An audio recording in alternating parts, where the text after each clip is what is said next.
Fox georgette ഫാബ്രിക്കിൽ finish ചെയ്തിട്ടുള്ള unstitched salwar suites ആണ് കേട്ടോ ഇന്ന് പ്രസൻറ്റ് ചെയ്യുന്നത്. 3 ഷെയ്ഡ്സിൽ മാത്രമാണ് നമ്മൾ കൊണ്ടുവന്നേക്കുന്നത്. ഫസ്റ്റ് വരുന്നത് നല്ലൊരു ബ്ലൂ ഷെയ്ഡിലാണ്, നെക്സ്റ്റ് വരുന്നത് നല്ലൊരു റാണി പിങ്ക് ഷെയ്ഡാണ്, ദെൻ ലാസ്റ്റ് വരുന്നത് നല്ലൊരു മസ്റ്റേർഡ് യെല്ലോ ഷെയ്ഡാണ് കേട്ടോ. ഈ 3 ഷെയ്ഡ്സ് നമുക്കൊന്ന് ഓപ്പൺ ചെയ്ത് ഡീറ്റെയിൽസിലേക്ക് നോക്കാം. അപ്പോൾ ഇതാ ഫസ്റ്റ് ഷെയ്ഡ് വരുന്നത് നല്ല ബ്ലൂ ഷെയ്ഡിലാണ് കേട്ടോ. ഇതിൽ ഫുള്ള് നല്ലൊരു ത്രെഡ് എംബ്രോയ്ഡറി വർക്കാണ് ചെയ്തിരിക്കുന്നത്. കൂടാതെ യോക്ക് പോർഷൻ നല്ല തിക്നെസ് ആയിട്ടുള്ള ഒരു വർക്ക് സ്ക്വയർ പാച്ച് രീതിയിൽ ചെയ്തിട്ടുണ്ട്. നല്ലൊരു floral kind of thread embroidery ആണ്. കൂടാതെ തന്നെ ദുപ്പട്ടയും നല്ല ഫോക്സ് ജോർജറ്റിൽ വന്നിട്ടുള്ള ദുപ്പട്ടയാണ്. 2.5 മീറ്ററിലാണ് ദുപ്പട്ട വരുന്നത്. സ്കാറ്റേഡ് ആയിട്ട് ഇതുപോലത്തെ ഫ്ലോറൽ എംബ്രോയ്ഡറി കൊടുത്തിട്ടുണ്ട്. കൂടാതെ തിക്നെസ്സിൽ ബോർഡറിലും ഇതുപോലെ എംബ്രോയ്ഡറി വിത്ത് സീക്വൻസ് ഹൈലൈറ്റ് ചെയ്ത് കൊടുത്തിട്ടുണ്ട് കേട്ടോ. താഴെ എഡ്ജ് പോർഷൻസ് ഒക്കെ പ്ലെയിൻ ആയിട്ടാണ് വരുന്നത്.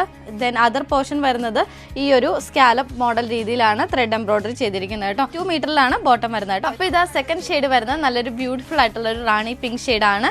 ഇതിലും ഇതുപോലത്തെ ത്രെഡ് എംബ്രോയ്ഡറി കോമ്പിനേഷൻ ആണ് വന്നേക്കുന്നത്. ലാസ്റ്റ് ഷെയ്ഡ് എന്ന് നോക്കിയാൽ നല്ല ബ്യൂട്ടിഫുൾ ആയിട്ടുള്ള ഒരു കളർ ഷെയ്ഡാണ് കേട്ടോ. നല്ലൊരു മസ്റ്റേർഡ് യെല്ലോ ഷെയ്ഡാണ്. 2.5 മീറ്റർ ആണ് ടോപ്പും ദുപ്പട്ടയും വരുന്നത്. 2 മീറ്റർ ആണ് ബോട്ടം വരുന്നത്. നല്ല അഫോർഡ് ആവുന്ന റേറ്റിലാണ് നമ്മൾ സെറ്റ് ചെയ്തിരിക്കുന്നത് കേട്ടോ. ജസ്റ്റ് 595 റേഞ്ചിലാണ് പർച്ചേസ് ചെയ്യേണ്ടത്. വെബ്സൈറ്റ് ത്രൂവും വാട്സാപ്പ് ത്രൂവും നിങ്ങൾക്ക് ഓർഡർ പ്ലേസ് ചെയ്യാവുന്നതാണ് കേട്ടോ. അപ്പോൾ നെക്സ്റ്റ് വീഡിയോ ആയിട്ട് വീണ്ടും കാണാം. ബൈ.